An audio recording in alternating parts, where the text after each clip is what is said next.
José Carlos Araújo. Alô, cheguei. Boa tarde, amigos. Boa tarde, Isabelle. O tropeço do Fluminense, mas o Fred é artilheiro isolado do Campeonato Carioca.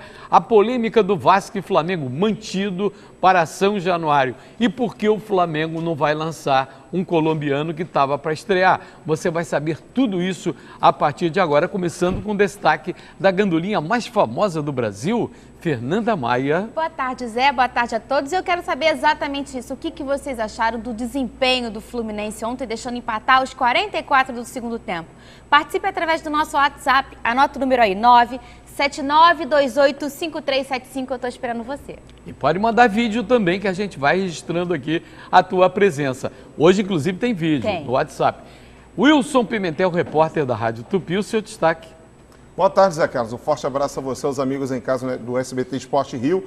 Gustavo Cuejar, colombiano, reforço do Flamengo, chances remotas de estrear pelo clube no clássico de domingo contra o Vasco em São Januário.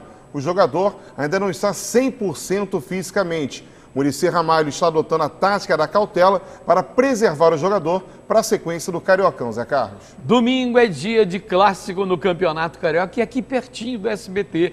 Vasco e Flamengo jogando em São Januário depois de 11 anos, hein? Torcedores, moradores aqui da região estão dividindo opiniões sobre o jogo. Será que a segurança vai ser suficiente? Roda a matéria.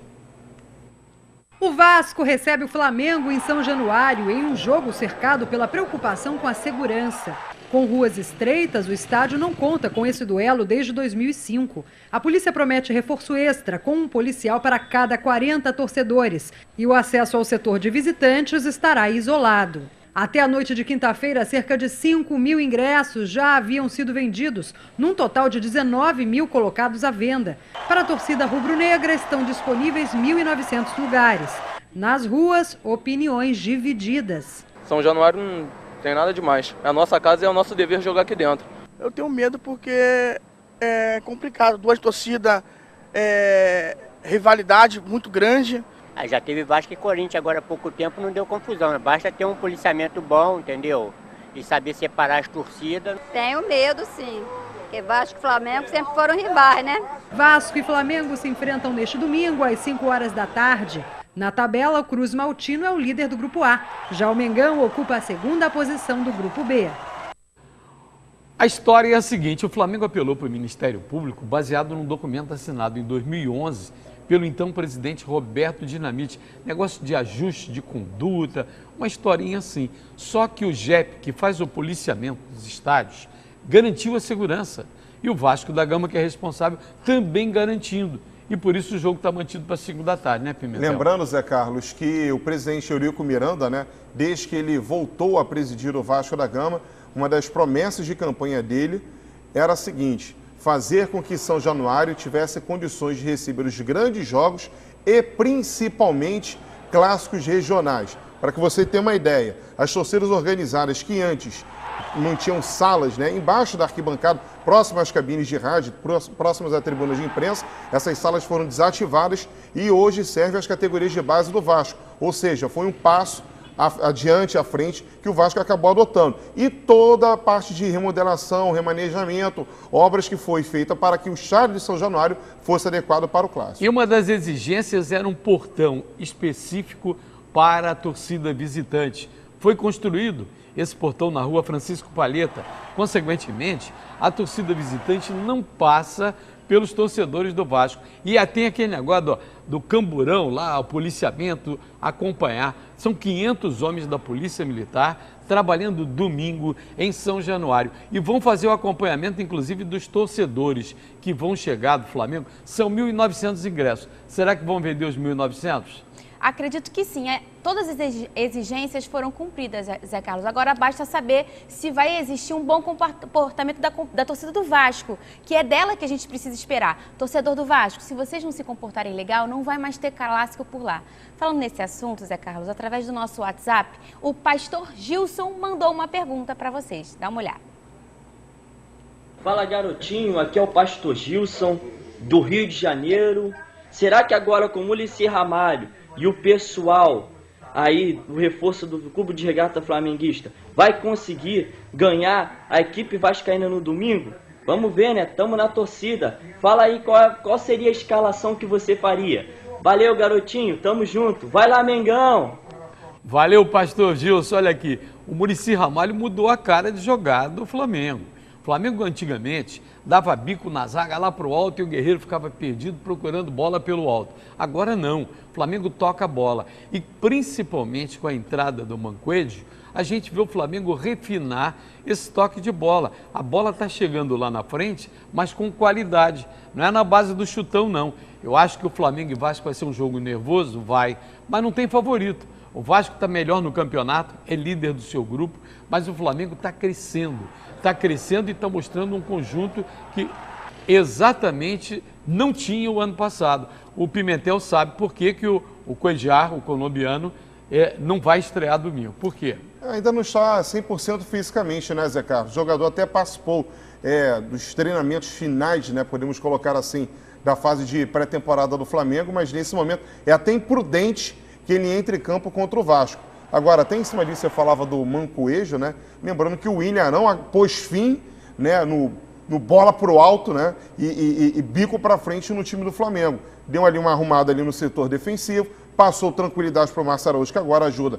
Joga na função dele ali, que é protegendo a zaga, e aí faz a bola chegar redondinha com qualidade lá na frente. E se continuar assim, o William Arão vai chegar à seleção brasileira. É um volante moderno, sabe jogar, ocupar todos os espaços do campo e entra na área com uma facilidade, finaliza e está fazendo seus golzinhos. Tem mais pergunta por aí, Tem sim, o Alessandro de São Gonçalo quer saber qual vai ser a zaga titular do Flamengo, Pimentel, você já sabe? Nesse momento é o Wallace e Juan, Fernandinho. O Wallace e Juan, e a diretoria segue em busca de um zagueiro aí para a sequência do Carioca. Nós falamos no início da semana no Gerland Conte, né, que é o zagueiro do Colón da Argentina, foi oferecido, está lá no radar do Muricy. E o que há também é que o Muricy gostou tanto do gramado de Volta Redonda, quando da goleada do Flamengo no meio de semana, que ele disse, quero jogar só aqui. Aí a diretoria, não, peraí, tem um lado financeiro também. Por exemplo, o Fla-Flu já foi vendido, vai ser em Brasília, é depois do domingo do Vasco e Flamengo. E por essa razão, tem que ver o lado financeiro. O Flamengo tem que pagar as contas, porque Volta Redonda fica muito limitada a capacidade e a possibilidade de faturamento, né, Fernandinho? Claro, se você jogar colocar um jogo aqui, um jogo fora, a novidade que é por lá, o público é muito maior. Se bem que se a gente pensar, dependendo do local, por exemplo, em Brasília, os últimos clássicos que aconteceram por lá, não teve um bom público, não. Eu acho que a galera da administração do estádio local, do Mané Garrincha, abre muito o olho na hora do ingresso e já não está sendo tão novidade por lá. E também é aquele negócio, porque funcionário público de Brasília ganha uma média salarial muito superior, então eles metem 250 o ingresso, aí não dá. Com falhas da defesa, o Fluminense empatou com o Madureira. O empate foi no finalzinho. Destaque para o Fred, que marcou 3 gols do Flusão e agora é líder isolado com 6 gols do Campeonato Carioca. Rodando a matéria para você. O Madureira abriu o placar logo aos 7 minutos com um chutaço de Felipe Formiga. Aos 33, o tricolor suburbano ampliou com João Carlos. A reação do Flusão veio no minuto seguinte com Fred, que bateu de primeira. No segundo tempo, Fred marcou mais um e deixou tudo igual. Aos 23 minutos, o camisa 9 apareceu de novo e marcou o terceiro dele e do tricolor. Tudo estava se encaminhando para a vitória do time das Laranjeiras, mas o zagueiro Jorge Felipe fez o terceiro do Madureira e fechou a contagem. Fluminense 3, Madureira também 3. No domingo, o Flusão pega o Tigres, às 7h30 da noite no estádio Raulino de Oliveira. E o Marlon, que infelicidade que ele estava ontem. Tudo, ele levou caneta, levou janela aí. Todos os 3 gols foram em cima do Marlon.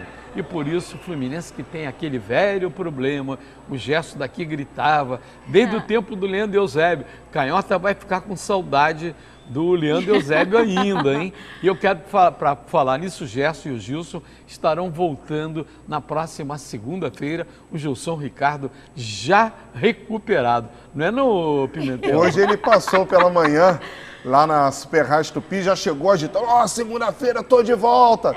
Fala, Gilson, que bom saber que você está de volta. Aliás, você pode também mandar o WhatsApp ou então entrar no Twitter aí do SBT e falar qual é a zaga ideal. Você que é tricolor, quem é que você escalaria? Olha que o Marlon veio já de seleção brasileira, sub-17, sub-20, sei lá, e vinha brilhando intensamente. Porque será que o cara desaprendeu? É o caso do Wallace também no Flamengo. Não pode desaprender, não é, Fernanda? A culpa não foi só do Marlon, a culpa também foi do Giovani, é um coletivo, a parte defensiva, e é como um time todo.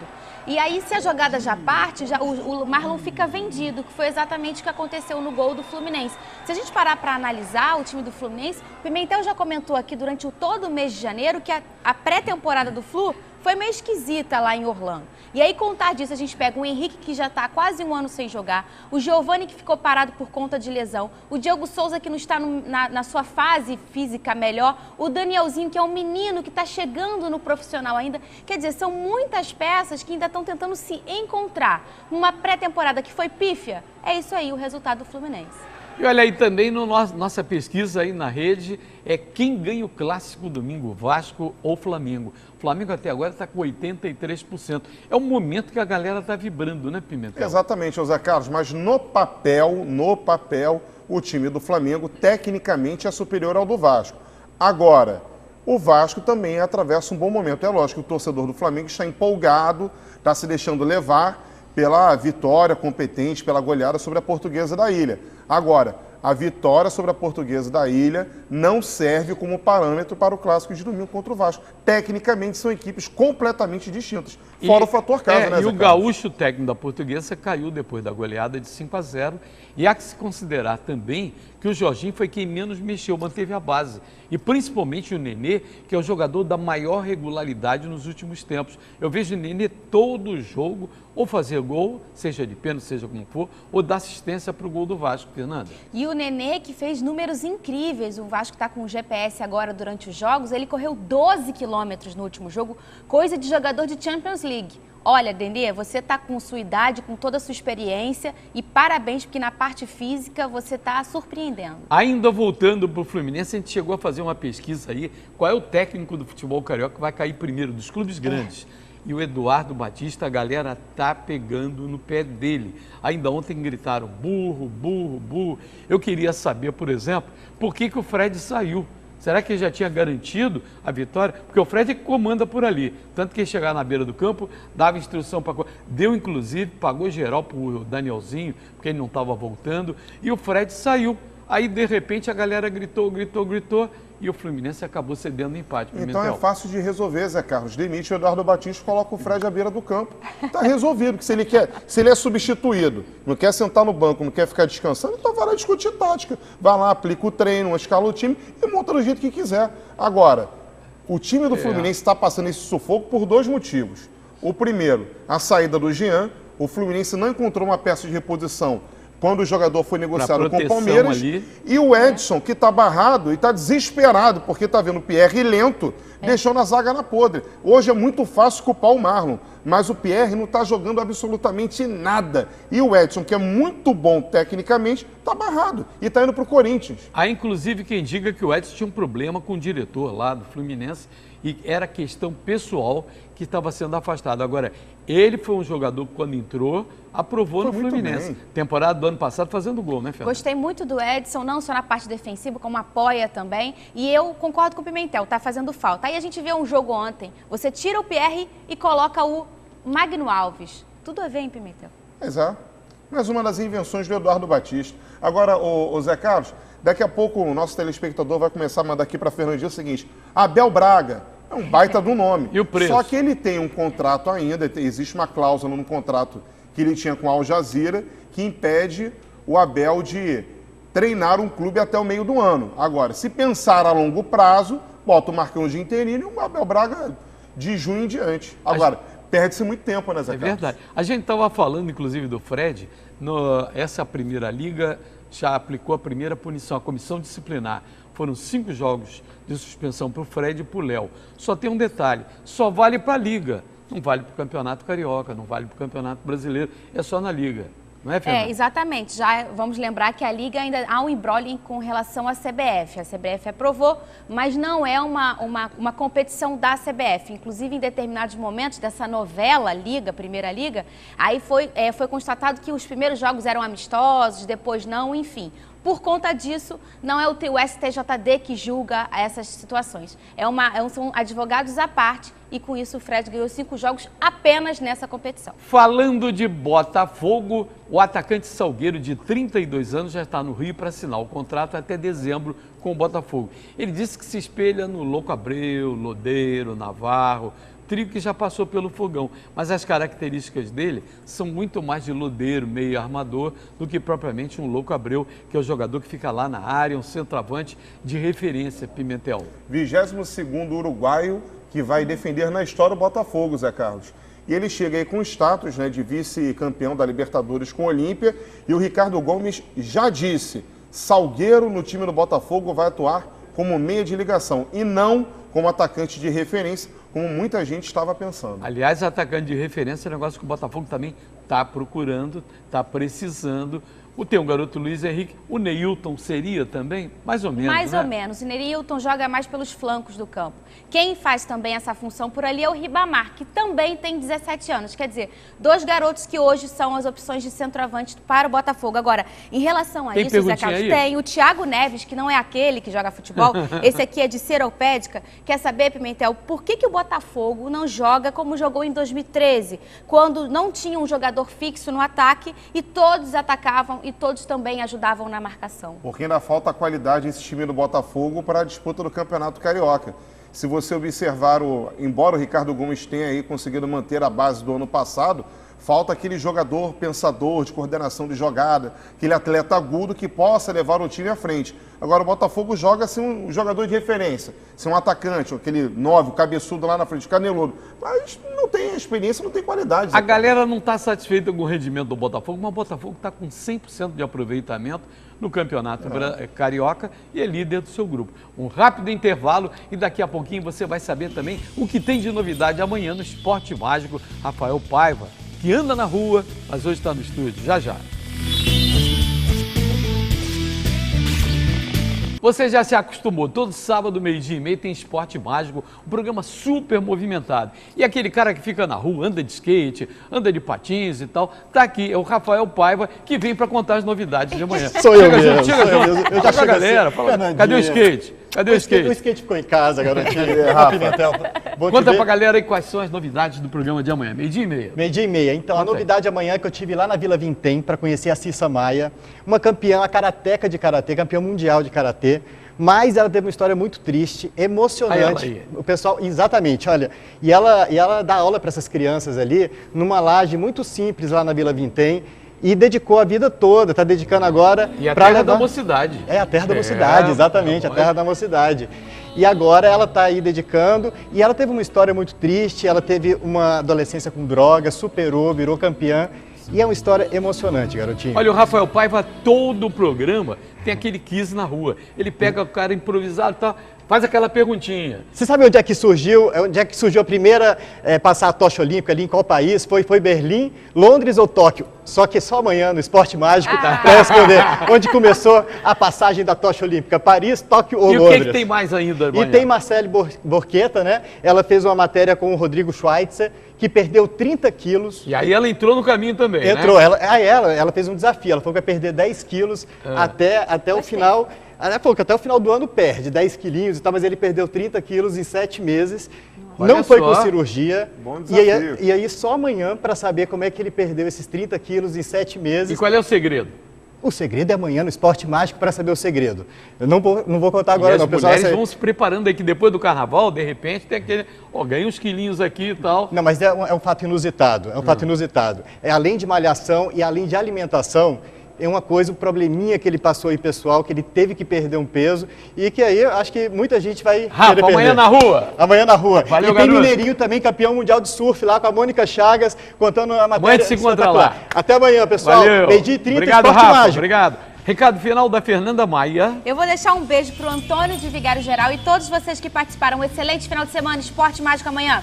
Beijo, até segunda. Eu ia esquecendo aqui, o Atlético Mineiro anunciou a contratação do atacante Robinho, fez história no Santos. Depois da notícia, a sede do clube lá na Vila Belmiro foi alvo de protesto, picharam, fizeram miséria por lá, tudo porque ele abandonou o Santos. Mas o que prevaleceu foi o cacau, dinheiro, né, Zé Carlos? Pois é. dinheiro. E o Robinho, por causa de 100 mil reais, abriu mão do chamado Por Amor à Camisa e foi para o Atlético Mineiro. Galera de Flamengo e Vasco, domingo, vamos torcer em paz. Clássico é em São Januário. Repete para mim o número para a galera mandar vídeo aí do WhatsApp. Ih, eu não tenho na minha cabeça, agora eu tenho. Tá lá, tá na tela. Aí, tá ó, na tela. 79285375. Manda o seu vídeo que segunda a gente mostra. Beijo. Tá legal. Um ótimo final de semana, segunda-feira, logo depois da Isabelle Benito, a gente tem um novo encontro. Boa tarde para você.